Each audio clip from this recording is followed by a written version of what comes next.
உங்களை நம்பி நாங்கள் இங்கே பணம் போட்டிருக்கோம். நீங்கள் பாட்ட போய் கார் ரேஸ் போகிறீங்க, பைக் ரேஸ் போகிறீங்க, எங்கேயாவது போய் அடிபட்டு ஒரு 6 மாதம் படுத்துட்டிங்கன்னா யாருக்கு கஷ்டம்? அதனால் நீங்கள் அதை தயவுசெய்து யோசிச்சு பாருங்கள்லாம் பல பேர் அவருக்கு அட்வைஸ் பண்ணிட்டாங்க. அவர் அப்போல்லாம் அஜித் வந்து பேட்டி கொடுத்துக்கிட்டு இருந்த காலம்.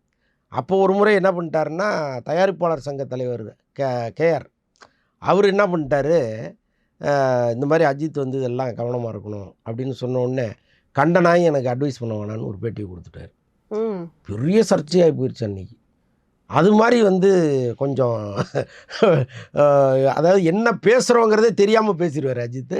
கோவம் வந்ததுன்னா அவரை கண்ட்ரோல் பண்ண முடியாது. ஸோ அப்படி வந்து ஒரு நபராக இருந்தார். அப்போ கூட அவர் வந்து இந்த திரையுலகம் சார்ந்த ஒரு விஷயம் அது, அவங்க ஒரு அக்கறையில் சொல்கிறாங்க, அவங்க சொல்கிறது சரிதானெல்லாம் அவர் நினைக்கவே இல்லை.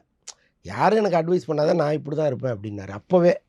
இன்றைக்கி அஜித்துக்கு இருக்கிற கிரேஸுக்கும் அவருக்கு இருக்கிற கூட்டத்துக்கும் அவர் இன்னும் துணிச்சலாக முடிவெடுத்தால் கூட கேட்குறதுக்கு ஆள் கிடையாது. அதனால் அப்படியே இருக்கார் அவர்.